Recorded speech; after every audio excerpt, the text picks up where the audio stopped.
दोस्तों आज हम आपको बताएंगे कि mutual fund, index fund, direct stock या फिर ईटीएफ में क्या डिफरेंस होता है। जो इन्वेस्टमेंट में बिल्कुल न्यू है उनके लिए सबसे अच्छा कौन सा रास्ता रहेगा। तो अब हम इनको अच्छे से समझेंगे और यह भी जानेंगे कि इनमें से आपके लिए कौन सा बेस्ट है, जहां से आप बहुत ही कम रिस्क में ज्यादा से ज्यादा प्रॉफिट कमा सकते हो। और हम इन चारों को एक दूसरे से कंपेयर भी करेंगे और एकदम आसान तरीके से इसको समझेंगे, क्योंकि जिसको स्टॉक मार्केट के बारे में कुछ भी नहीं पता है और अगर वो अपनी सेविंग को इन्वेस्ट करना चाहता है तो उसे कहां इन्वेस्ट करना चाहिए। क्योंकि ये चारों ऑप्शन लगते तो एक जैसे ही हैं, लेकिन इनमें काफी ज्यादा डिफरेंस है। इनमें कुछ छोटी छोटी मेजर डिफरेंस ऐसा है जो कुछ लोगों को काफी सालों बाद पैसे का लॉस होने के बाद ही पता चलती है। आपको बता दें कि स्टॉक मार्केट में छोटी छोटी गलतियों से ही बड़े नुकसान हो सकते हैं, जो आपको इस वीडियो में अच्छे से समझ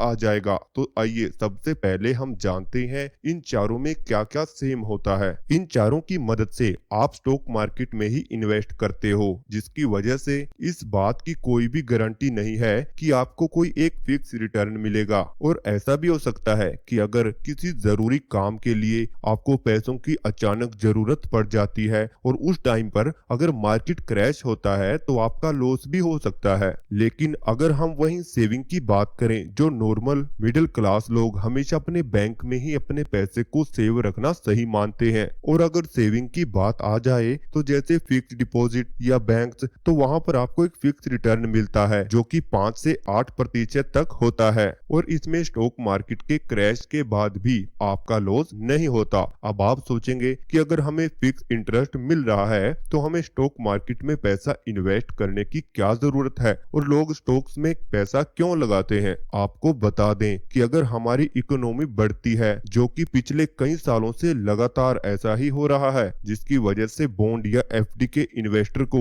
सिर्फ 5 से 8% का ही रिटर्न मिल सकता है। लेकिन वहीं आपको स्टॉक्स में इससे बहुत अच्छा रिटर्न मिल सकता है, जैसे 10% या 15% या उससे ज्यादा भी, जिसकी वजह से लॉन्ग टर्म में काफी ज्यादा फर्क आपके इन्वेस्टमेंट में आ जाता है। एक आम आदमी को यह लगता है कि अगर किसी को अपनी इन्वेस्टमेंट पर 10% का रिटर्न मिला या फिर वहीं किसी और को 20% का रिटर्न मिला है तो उसके पैसे 10% वाले से 2 गुना होंगे। जैसे 5 लाख रुपए 20 साल में 10% फिक्स रिटर्न के साथ 33 लाख हो जाते हैं। तो जिसको कंपाउंडिंग के बारे में नहीं पता उनको लगेगा कि 20% वाले इन्वेस्टर के 66 लाख रुपए हुए होंगे, लेकिन ऐसा नहीं होता है। 20% रेट से उसकी असली वेल्थ 1,86,00,000 रुपए हो जाती है। किसी भी आम इंसान को देखने में ये सिर्फ 2 गुना लगता है, लेकिन इसमें कंपाउंडिंग की मदद से जो हमें फायदा होता है वो बहुत ही ज्यादा प्रॉफिट देने वाला होगा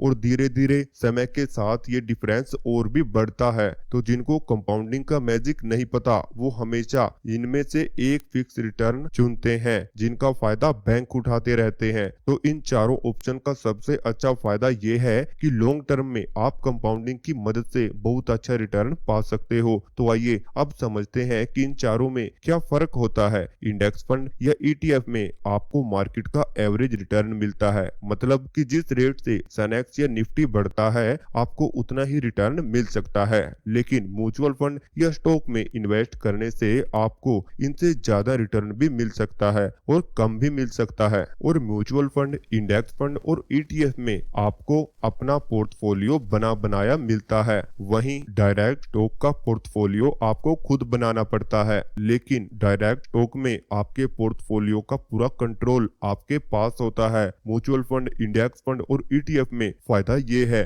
कि जिसको स्टॉक मार्केट में इन्वेस्ट करना है पर उनको पता ही नहीं है कि कौन सा स्टॉक लेना चाहिए, तो वो इन तीनों में से कोई भी एक जगह अपने पैसा लगा सकते हैं। ये कभी भी बैंकरप्ट नहीं होते हैं। तो इसमें आपको अगर लॉस होता है तो आपके पूरे पैसे कभी भी नहीं डूबेंगे। अगर मार्केट क्रैश होता भी है तो ये ज्यादा से ज्यादा 40 से 50% नीचे चले जाते हैं, उससे ज्यादा नहीं, और उसके बाद रिकवर भी कर लेते हैं। अगर आप इसमें थोड़ा समय वेट कर लेते हैं तो आपका एक्चुअली में कोई लॉस होता ही नहीं है। म्यूचुअल फंड और इंडेक्स फंड में आपको कोई भी डीमेट ट्रेडिंग अकाउंट ओपन करने की जरूरत नहीं होती है। इसमें आपका पैसा स्टॉक में किसी एसेट मैनेजमेंट मैनेजमेंट कंपनी के जरिए होता है। तो चलिए आप पता करते हैं कि लोग म्यूचुअल फंड में इन्वेस्ट क्यों करते हैं। ऐसा इसलिए है क्योंकि इसकी मार्केटिंग बहुत की जाती है। आपने हर जगह टीवी पे एड्स देखे होंगे कि म्यूचुअल फंड सही है, इसमें इन्वेस्ट कर लो। तो इंडिया के लोगों को म्यूचुअल फंड इसलिए सही लगता है क्योंकि आज भी हमारे यहाँ के लोग गोल्ड, एफडी या जमीन में पैसा लगाना ज्यादा अच्छा मानते हैं। जमीन खरीद कर आप अच्छा पैसा बना सकते हो, लेकिन इसमें इन्वेस्ट करने के लिए आपके पास पहले ही पैसा होना चाहिए। लेकिन अगर आपको एक छोटा अमाउंट इन्वेस्ट करना है तो आप म्यूचुअल फंड में शिफ्ट कर सकते हो, जिसमें आपके लिए फंड मैनेजर आपका अच्छा स्टॉक्स ढूंढेगा, पोर्टफोलियो बनाएगा और अच्छे रिटर्न बनाकर देगा, जिसकी वो सिर्फ 1 से 2% फीस लेता है। लेकिन अब बात करते हैं कि म्यूचुअल फंड में अगर आप इन्वेस्ट करना चाहते हो तो आपको क्या दिक्कत आ सकती है। तो होता क्या है कि म्यूचुअल फंड के बारे में ज्यादा जानकारी कहीं भी नहीं होती है। वहीं अगर आप डायरेक्ट स्टॉक की बात करें तो वहाँ रिस्क तो होता है, पर आप हर स्टॉक के बारे में जानकारी पा सकते हो। आप ऐसे कैसे पता लगाओगे कि कौन सा म्यूचुअल फंड बेस्ट है। इसमें प्रॉब्लम ये आती है कि जब आप स्टॉक मार्केट में नए होते हैं तो आपको पता ही नहीं होता कौन सा फंड बेस्ट है, और आप म्यूचुअल फंड के डाटा को कैसे समझेंगे कि इसमें क्या है। अब आप डायरेक्ट स्टॉक की जगह म्यूचुअल फंड को इसलिए चुनते हो क्योंकि आपको स्टॉक के बारे में इतनी ज्यादा जानकारी नहीं होती और शायद इसमें आपको ज्यादा टाइम भी नहीं देना है। होता क्या है कि जब आप म्यूचुअल फंड में इन्वेस्ट करते हो तो आप फंड मैनेजर पर शर्त लगाते हो कि ये स्टॉक ऊपर जाएगा, लेकिन फंड मैनेजर को बहुत सारी चीजों का ध्यान रखना पड़ता है, जिसकी वजह से वो अपनी पूरी फ्रीडम के साथ स्टॉक नहीं सिलेक्ट कर सकता। ईटीएफ और स्टॉक का सबसे ज्यादा फायदा ये है कि ये सिंपल होते हैं। इंडिया में एनएसई यानी कि नेशनल स्टॉक एक्सचेंज में करीब 1600 स्टॉक होते हैं, लेकिन वहीं 2600 के करीब म्यूचुअल फंड हैं।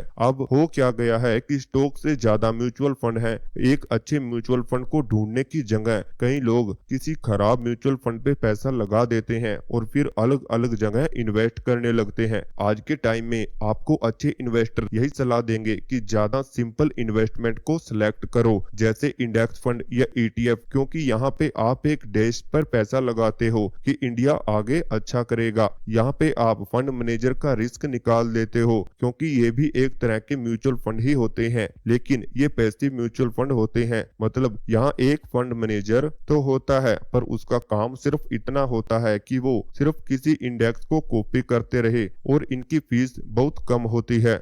इंडेक्स फंड और ईटीएफ में अंतर इतना है कि इंडेक्स फंड में आप एसआईपी कर सकते हो और ईटीएफ में शिफ्ट तो नहीं कर सकते, पर इसमें आप लाइव इन्वेस्ट कर सकते हो। जिनको एसआईपी करना है उनके लिए इंडेक्स फंड बेस्ट है, और अगर आप कभी कभी इन्वेस्ट करते हो तो आपके लिए डायरेक्ट स्टॉक बेस्ट रहेगा। तो इसलिए अगर आप स्टॉक मार्केट में नए हो तो आपको इंडेक्स फंड या ईटीएफ को चुनना चाहिए, और अगर आपके पास टाइम है तो आप म्यूचुअल फंड पर रिसर्च कर सकते हैं, क्योंकि इसमें आपको रिटर्न बहुत ज्यादा मिल सकता है। बेस्ट ये रहेगा कि आप एसआईपी रखें, यानी कि किसी भी टाइम पर एक फिक्स अमाउंट को लगातार इन्वेस्ट करते रहें। जैसे हर मंथ इंडेक्स फंड से ईटीएफ 1000 का आप बेसिक लेकर चल सकते हैं, और इसको लंबे समय तक चालू रखें, क्योंकि उसमें पावर ऑफ कंपाउंडिंग भी आपकी हेल्प करता है।